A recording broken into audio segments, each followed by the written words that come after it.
৮৩তম golden গ্লোবের আসরে আলোচনায় Hollywood অভিনেতা লিওনার্দো ডিক্যাপ্রিও, কারণ তার সিনেমাটি পেয়েছে সর্বোচ্চ মনোনয়ন। সদ্য প্রকাশ করা হয়েছে মনোনয়নের তালিকা। পুরস্কার প্রদানের আসর বসবে 2026-এর 11 জানুয়ারি।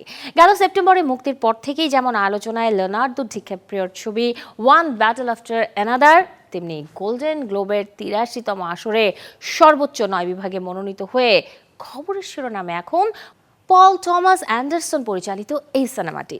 এবছর দ্বিতীয় সর্বোচ্চ 8 বিভাগে মনোনয়ন পেয়েছে ইয়কিম ট্রিয়ার পরিচালিত সেন্টিমেন্টাল ফেলো।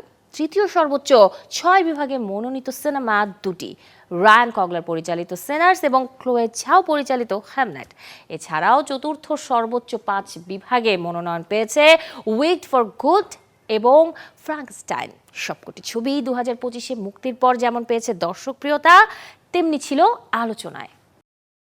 নতুন এবং ফিরে আসা গ্রাহকদের জন্য নগদে চলছে ক্যাশব্যাক সহ প্রতিদিন হাজারো উপহার জেতার সুযোগ। হবে আশা আর ফেরা, সারপ্রাইজ সেরা।